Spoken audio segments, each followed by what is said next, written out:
मेरे प्यारे बच्चों, मैं नेशनल से NK Singh, math and physics teacher.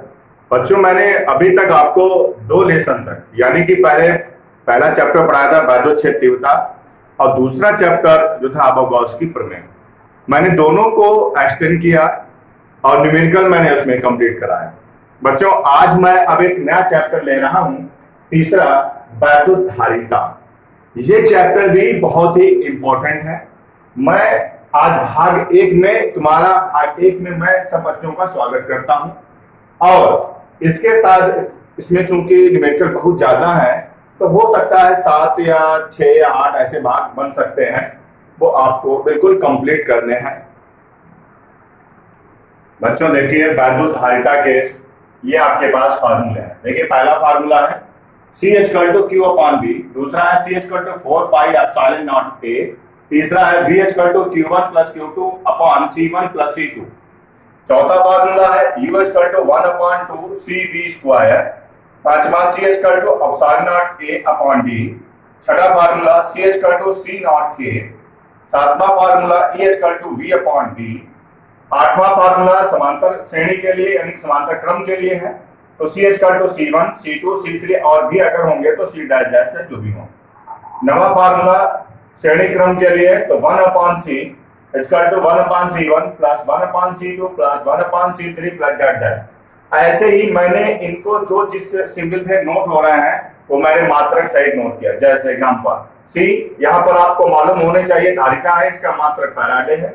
Q अगर है तो Q आवेश होता है, इसका मात्रक कूलम होता है। ऐसे ही तुम्हारे पास A जो है वो त्रिज्या है, मात्रक मीटर होता है। V तुम्हारे पास यहाँ पर विभवांतर है, मात्रक वोल्ट है। U तुम्हारे पास ऊर्जा है, मात्रक जूल होता है। A तुम्हारे पास क्षेत्रफल है, मात्रक मीटर स्क्वायर है। आप फॉर्मूले में देखेंगे तो ये मिलेंगे। D बीच की दूरी है, मात्रक मीटर होगा। वैद्युत क्षेत्र तीव्रता E जो कि आपने देखा।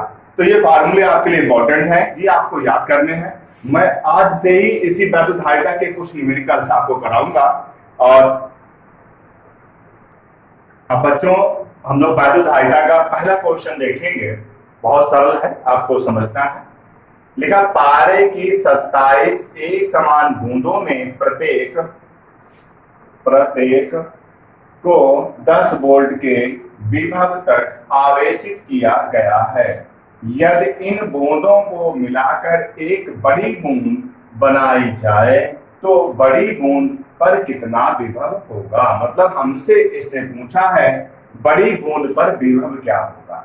तो सबसे पहले आपको ये पता होना चाहिए, जो बूंद होती है वो एक गोला होता है। और क्या होता है? गोला। और इसमें कितनी छोटी छोटी बूंदें, जिससे छोटी छोटी बूंदें मिलाकर एक बड़ी बूंद बना दी जाती है। तो ये दोनों के आयतन क्या होते हैं? बराबर, यानी कि बड़ी बूंद का आयतन बराबर छोटी बूंद का आयतन। ये पीछे हम लोग कर चुके हैं, फिर भी आप समझिए। तो यहाँ पर आपको लिखना पड़ेगा बड़ी बूंद का आयतन बराबर छोटी। अब कितनी छोटी बूंदें हैं? 27 छोटी बूंदें हैं। तो आप यहां पे लिखेंगे 27 छोटी बूंदों का, या बूंद लिख देंगे, बात बड़ी है, बूंद का आयतन। अब देखिए, तो बूंदों 27 छोटी बूंदों का आयतन। अब मैंने आपको बताया था बूंद जो होती है गोले। अब तो गोले का आयतन होता है बेटा 4/3 पाई। अब बड़ी है तो बड़ा r³ कर दीजिए। 27 आप ऐसे रख दीजिए। छोटी बूंद तो गोले तो छोटा हो जाएगा, तो गोले का आयतन ही रहेगा 4/3 पाई। और स्मॉल r छोटा है तो छोटी r हो, छोटी त्रिज्या आ जाएगी। 4/3 पाई 4/3 पाई आपस में कट जाते हैं घात 3। अब देखिए यहाँ पे 4/3 पाई 4/3 पाई कर ले। यहाँ पर भी r³ है, यहाँ पर भी r³ है। तो इसका जो घनमूल होगा वो r होगा, और 27 का जो घनमूल होता है वो 3 होता। और ये r आपको ऐसे ही रखना है, यानी कि कैपिटल R बराबर 3r के बराबर होगा। अब बच्चों यहाँ पर सबसे पहला पॉइंट निकालेंगे, बड़ी बूंद पर हमारा पॉइंट किस पर आ रहा? बड़ी बूंद पे आ रहा। तो बड़ी बूंद का सबसे पहले धारिता निकालेंगे। क्यों? हमारे पास फार्मूला होता है V equal to Q upon C, ये फार्मूला होता है। तो हम लोग सबसे पहले यहाँ पर क्या निकालेंगे? पहले धारिता निकालेंगे। बड़ी बूंद की धारिता आप लिख दीजिए और चाहे ऐसे C लिख दीजिए बड़ी बूंद। तो यहाँ पर फार्मूला आपने पढ़ा था उसमें 4 पाई एप्सिलॉन नॉट, यहाँ पर मैंने आपको सूत्र में A लिखाया है। यहाँ पर आप R त्रिज्या और A त्रिज्या ही होती हैं। तो यहाँ पर जो कि हम बड़ी बूंद निकाल रहे, सुनते रहिए, बड़ी बूंद अगर निकाल रहे हैं, बड़ी बूंद की धारिता क्या लिख सकते हो ऐसे? बड़ी बूंद, बड़ी बूंद, आप बड़ी बूंद लिख दीजिए, कोई दिक्कत नहीं, बड़ी बूंद की धारिता। अब यहाँ पर कैपिटल R हो जाएगा। अब यहाँ पर ये भी आपको देखना है, देखना इसी लाइन में हम करेंगे, आता है तो नीचे ले लेते हैं। तो 4 पाई एप्सिलॉन नॉट, अच्छा R कितना तुम्हारे पास आया है? 3R, यानी कि कैपिटल R की जो वैल्यू है वो 3R है। तो हमारे पास क्या निकल आई है? बड़ी बूंद की धारिता। इसी प्रकार से हम लोग बड़ी बूंद का आवेश निकालेंगे। यहाँ पर आपको समझना है, बड़ी बूंद का आवेश को बड़े Q से नोट करेंगे। यहाँ पर आपको ये समझना है, बड़ी बूंद का आवेश निकालने के लिए आपके पास कितनी बूंदें हैं? 27। तो आप यहाँ पर लिखेंगे 27 और छोटा Q कितना दिखा हुआ है? 10, प्रत्येक पर 10, तो छोटा Q आएगा और गुणे में आपको 10 भी लिखना पड़ेगा। क्यों? 27 छोटी बूंदें, आवेश कितने, और प्रत्येक पर आवेश पूछा तो एक पर एक Q हो गया, तो 10, यहाँ पर 27 पर सब पूरा गुणा कर लिया। फिर समझिए, एक बूंद पर 10 है तो 27 बूंदों पर आवेश 27 गुणे 10 Q हो जाएगा। अब यहाँ पर एक पॉइंट आपको थोड़ा सा रफली मैं समझाऊंगा। एक फार्मूला होता है Q इक्वल टू CV होता है, जो मैं यहाँ पर एक चीज लाऊंगा वो आपको समझना है, शार्ट में समझ लिए थोड़ा। तो C यहाँ पर छोटी बूंद है, छोटी बूंद का आयतन 4 pi epsilon not into R होता है। क्या होता है? Epsilon 4 pi epsilon not R होता है। और वोल्ट कितना है? छोटी बूंद पर विभव कितना दिया है? 10। तो हम लोग यहाँ पर इसको लिखते हैं 10। तो हम ये सारे पॉइंट एकदम शार्ट में कर लेते हैं, मैं इनको डायरेक्ट आपको दिखा रहा हूँ। 27 छोटी बूंद गुणे 10, क्यों? 10 एक बूंद पर 10 है तो 27 बूंद पर आवेश ये हो जाएगा। और Q की वैल्यू अगर आप निकालते हैं तो अगर हम इस 10 को ना रखें तो ये वैल्यू Q की निकल आएगी। यहाँ पर 10 रख लेंगे तो पूरा विभव आ जाएगा। अब देखिए, यहाँ पर आप लिखेंगे 27, अब Q की वैल्यू यहाँ पर लिखेंगे 4 पाई एप्सिलॉन नॉट और यहाँ पर छोटा R। अब ये 10 क्या थे? वोल्ट था, क्योंकि हम यहाँ पर अगर 10 वोल्ट पे ये तब दिखाएंगे, तो यहाँ पर गुणे में 10 यहाँ पर तभी लिए गए हैं क्योंकि वोल्ट है इसलिए। अब बच्चों, ये फार्मूला है बड़ी बूंद का विभव निकालना। तो यहाँ पर फार्मूला है V equal to Q upon, अब देखिए Q अपॉन C। अब देखिए Q की वैल्यू क्या है, देखना ध्यान से, 27 गुणे 4 pi epsilon not into R into कितना लिखा हुआ है? 10। ये 10 आपका है, ये आपके पास इतनी वैल्यू हो गई किसकी? Q की। और C की वैल्यू कहाँ दी गई है वो आपको देखना है। C की वैल्यू क्या लिखा हुआ है?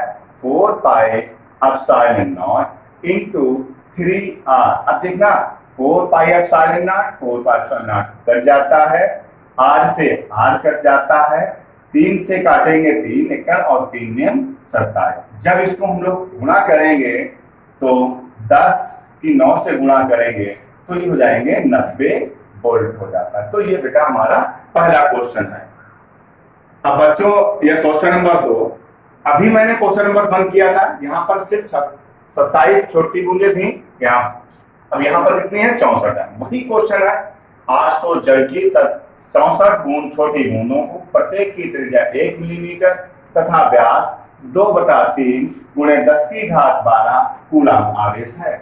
मिलाकर एक बड़ी बूंद बनती है या बनाई जाती है। तो बड़ी बूंद का विभव बिल्कुल वही क्वेश्चन नंबर 1 जो है वही है। बच्चों ये क्वेश्चन आपके लिए मैं साफ दे रहा हूं, HW में आप कीजिए। नहीं आता है मेरा चैनल आप सब्सक्राइब कर लीजिए, और लाइक तुम लोग आता ही नहीं होगा तो लाइक भी कर लो। और उसके बाद अगर आपसे क्वेश्चन नहीं लग रहा तो कमेंट में आप हमको भेज दीजिए, मैं आपको ये क्वेश्चन लगवा दूंगा। आप थोड़ा बहुत होमवर्क भी कीजिए मेरे प्यारे बच्चों। अब क्वेश्चन नंबर 3 आप देखेंगे। 2 माइक्रोफैरड धारिता के संधारित्र की प्लेटों के बीच 250 वोल्ट का विभवांतर लगाने पर उसकी प्लेटों पर कितना आवेश होगा। अब ये समझ लीजिए, पहले आप ये समझिए, क्योंकि मैं प्रैक्टिकली थोड़ा ज्यादा करता हूं, क्योंकि मैं एक्सपेरिमेंट भी करता हूं।